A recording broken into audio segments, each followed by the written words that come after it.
and my Redeemer.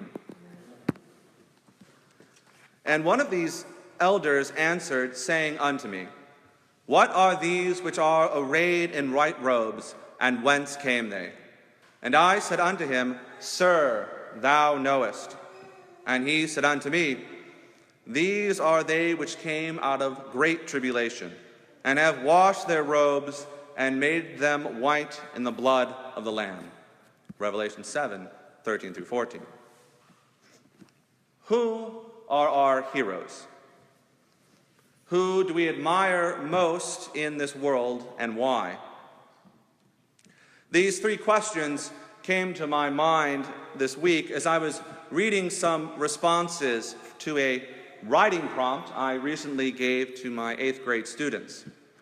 The assignment was to pick a fictional or non-fictional person who you would most like to be for Halloween. The response to my inquiry were entirely fictional, as one would expect, and almost entirely taken from TV shows and modern movies.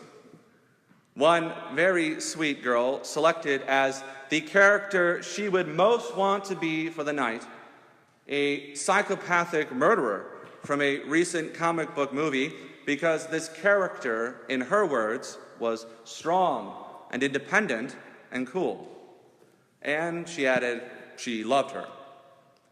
In this girl's mind, these categories of strong and independent and cool exonerated the vicious character of any moral judgment one might make about unrepentant torture and premeditated murder.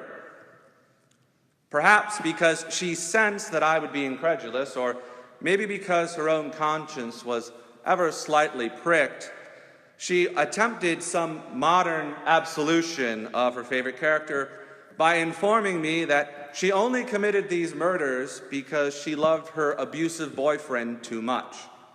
There we are.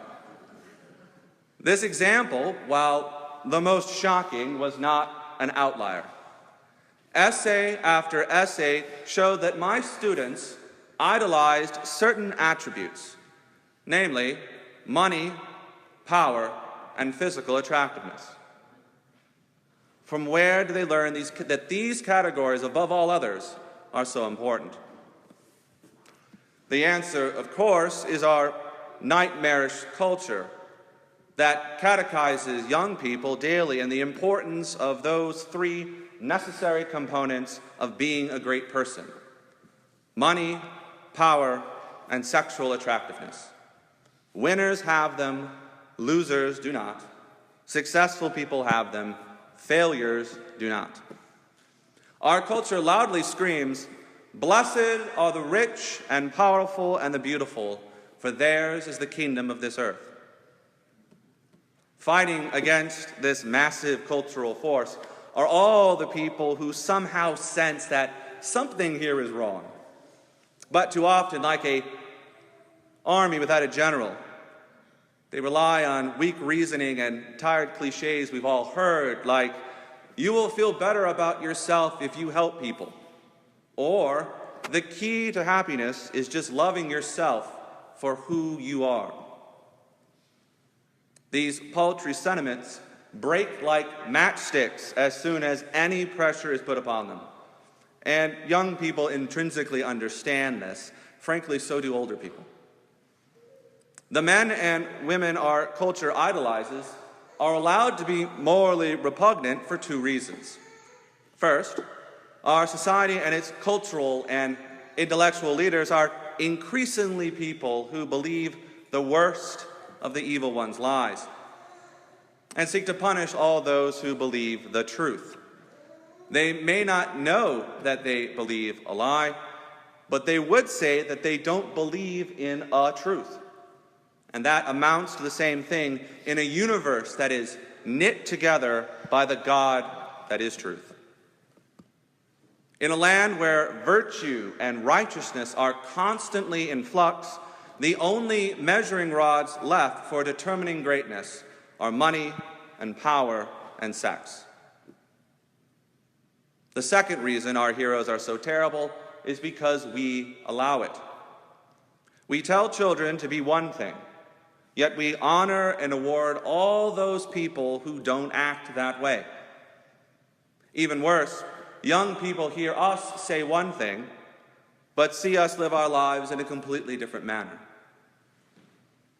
The utter tragedy of these lives lived within the great lie is that all the non-Christians and Christians in name only of the world are heading toward a disastrous rendezvous with the avenging God, whose righteous wrath will bring judgment to all those who have joined in this rebellion of sin and death, but it also will bring justice to all those who are crying out for it.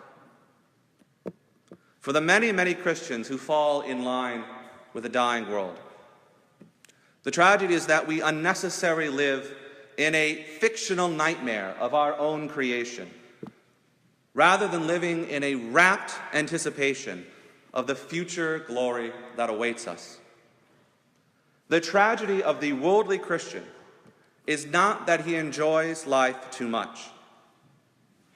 The tragedy is that the fleeting enjoyment he settles for pales in comparison to the perpetual pleasure that is his inheritance. A perpetual pleasure robbed from children and neighbor alike by the Christian's sad allegiance to fear and doubt and desire. Today's lesson from St. John was originally written to strengthen the resolve of all those Christians who would be called upon to proclaim the name of Jesus over the roars of lions and the cries of bloodthirsty men. But we desperately need it too. For we are called to stand tall in an insidious and evil age that attacks us from our flanks and exposes our weaknesses. We weak and flawed people are called to be the heroes of our age because the hero of every age has called us to battle. St. John today tells us that we are not alone. He writes, "And I saw another angel ascending from the east, having the seal of the living God. And he cried with a loud voice to the four angels, to whom it was given to hurt the earth and the sea, saying, Hurt not the earth, neither the seed nor the trees, till we have sealed the servants of our God in their foreheads." Revelation 7, 2-3. We have here in chapter 7 a brief but powerful testimony to the protection God ensures exists around all those who bear his seal. Now, in the ancient world, seals were used for a couple of different purposes. First, they could be made of cooled wax and bear the mark of the man who used his ring to mark an imprint in the hot wax binding a document closed.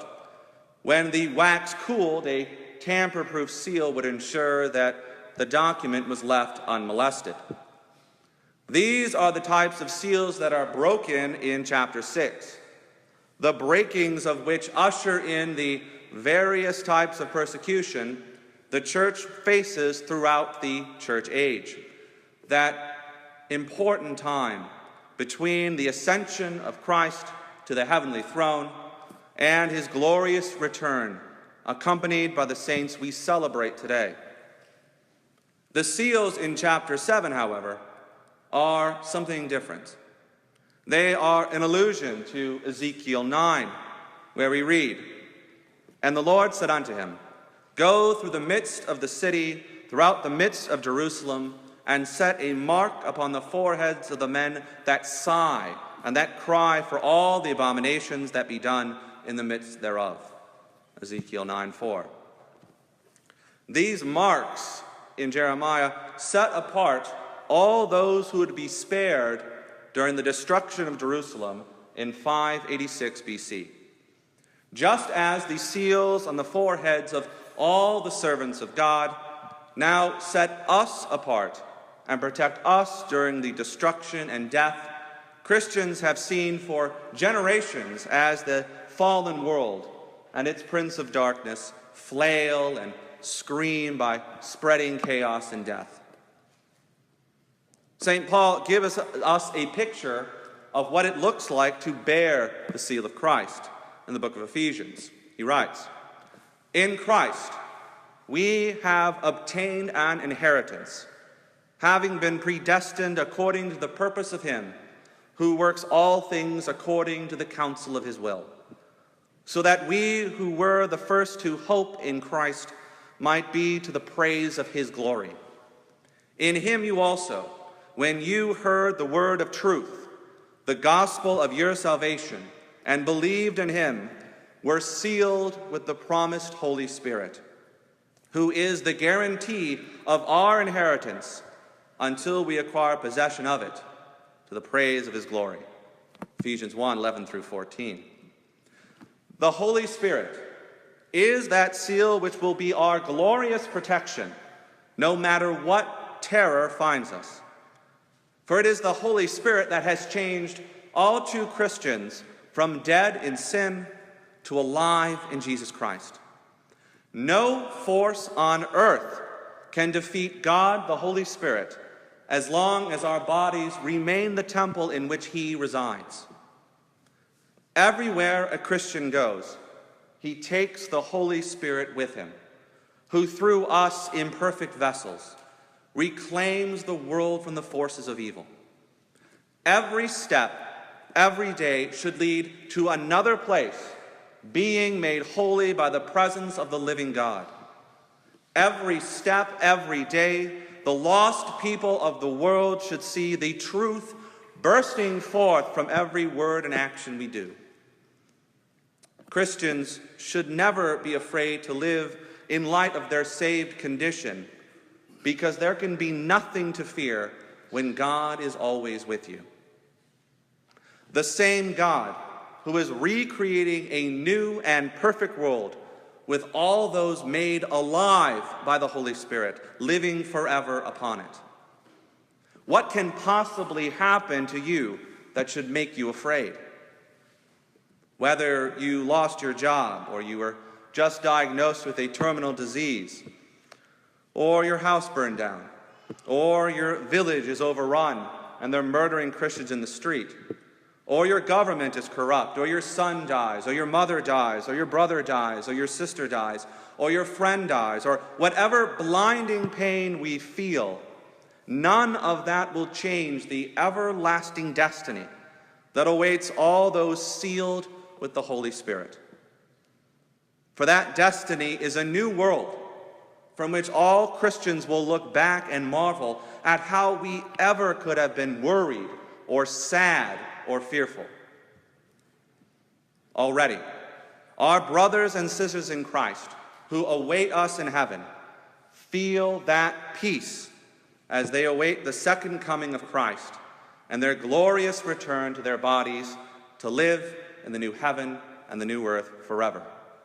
St. John writes, "And I heard the number of the sealed, 144,000, sealed from every tribe of the sons of Israel. After this I looked, and behold, a great multitude that no one could number, from every nation, from all tribes and peoples and languages, standing before the throne and before the Lamb, clothed in white robes, with palm branches in their hands, and crying out with a loud voice, 'Salvation belongs to our God, who sits on the throne, and to the Lamb.' And all the angels were standing around the throne, and around the elders and 4 living creatures, and they fell on their faces before the throne and worshipped God, saying, 'Amen. Blessing and glory and wisdom and thanksgiving and honor and power and might be to our God forever and ever. Amen.'" Revelation 7:4, 9 through 11. As is common in the visions of St. John, the apostle hears one thing that is clarified and expanded through what he sees. John hears the symbolic number 144,000, describing all those sealed with the mark of the Holy Spirit. And then he sees a vast and innumerable multitude that has come together from every nation and tribe and people and language. What now binds these people together in a perfect communion is the Lamb who sits on the heavenly throne. Now, Some interpreters have envisioned two separate groups here, with a special Jewish group along with a separate Gentile group. But there really is no reason to create separate but equal categories that undo the merging together of all peoples so forcefully proclaimed by St. Paul. For example, in Galatians he writes, "And if you are Christ, then you are Abraham's offspring, heirs according to promise." Galatians 3:29. Unfortunately, when interpreters do create these separate categories for Jews and Gentiles, they then tend to falsely equate the nation-state of Israel with this 444,000 mentioned here. And this conflation does terrible damage to the complex and symbolic meaning within the text. The churches of Asia Minor in the first century would not have been comforted to hear that in 2,000 years, the United Nations would vote to create the nation-state of Israel.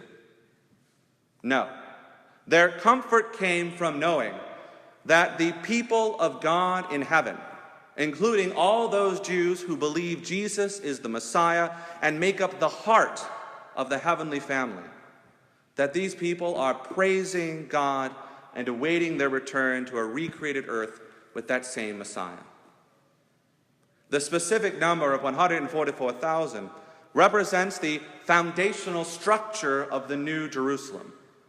The 12 tribes of Israel multiplied by the 12 apostles, multiplied by 1,000 to symbolize fulfillment and completeness. We see this structure more fully later in the book. John writes, "The New Jerusalem had a great high wall with 12 gates, and at the gates 12 angels, and on the gates the names of the 12 tribes of the sons of Israel were inscribed. And the wall of the city had 12 foundations, and on them were the 12 names of the 12 apostles of the Lamb." Revelation 21, 12 through 14. So we see that these two groups are one and the same, a single unified battle line in heaven, serving as a reflection of the called out people of the world, that would be us, who are given the enormously important task of defeating the world and its lies, just as our conquering King has vanquished death on the cross and will vanquish all evil when he returns. We join in this campaign by keeping the faith, by suffering in assured hope, by witnessing to the world through our every word and action that this world is a lie and that the truth is returning on the back of a war horse, his faithful servants close behind him. In fact, we are so closely related to our brothers and sisters in light that if Christ returns today, we will be caught up to join in the victorious throng in the final battle. This rapture is not an escape, but a call to arms. The trumpet call from the lips of Gabriel, all Christians long to hear, draws us into the indomitable and indestructible ranks of saints, whose certain victory will usher in the peace and justice the whole creation aches for. That is our destiny, and everything we do either reflects that destiny or it contradicts it. St. John continues, "Then one of the elders addressed me, saying, 'Who are these clothed in white robes, and from where have they come?' I said to him, 'Sir, you know.' And he said to me, 'These are the ones coming out of great tribulation. They have washed their robes and made them white in the blood of the Lamb. Therefore they are before the throne of God and serve him day and night in his temple, and he who sits on the throne will shelter them with his presence. They shall hunger no more, neither thirst any more. The sun shall not strike them, nor any scorching heat. For the Lamb in the midst of the throne will be their shepherd, and he will guide them to springs of living water. And God will wipe away every tear from their eyes.'" Revelation 7, 13 through 17. I pray that you take so much from this sermon. But if you only take one thing away, please recognize that today's lesson from Revelation is talking about us. We in the church right now are in the Great Tribulation. I am aware that the popular presentation of the Great Tribulation comes from the Left Behind series of books and movies. But I'm here to tell you that despite the current cultural dominance of this perspective, it is a minority report on how the church has understood this precious vision through the ages. We are not sitting around waiting for our deliverance from a future tribulation. No, we are in the Great Tribulation right now. Here in this passage, we see the question of chapter 6 answered, where St. John writes, "The great day of their wrath has come, and who can stand?" Revelation 6:17. The answer is all those who bear the seal. These are the ones who could stand because they have the seal of the Holy Spirit. And as we begin to realize just what John is showing us, we feel the entire weight and expectation of the Scriptures bearing down and destroying any counterfeit view of the world to which we still cling.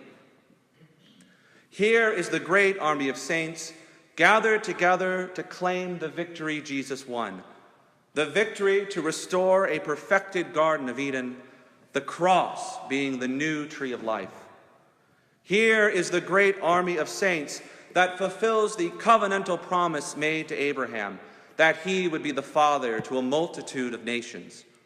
Here is the saintly army of men and women freed from sin and death in the new Exodus. Here is the saintly army of the new covenant prophesied by Jeremiah and washed in the blood of Christ. Here is the great army of saints carrying not swords, but palm branches, because Christ has won, Christ will win, and Christ is winning even now. In the remade hearts of all those people, St. John turns to and says, "Join or die."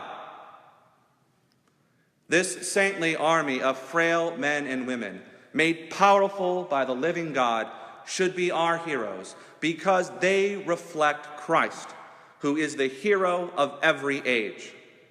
For it is he who is both lamb and shepherd, rock and spring, dead and alive, who hands us the white robe of his righteousness, our wedding garment, our victory garment. This is the inheritance of all true Christians. So, good Christian men and women, we wipe away our tears today as we remember our dead in Christ, because they do not want us to despair. They want us to be ready. In the name of the Father,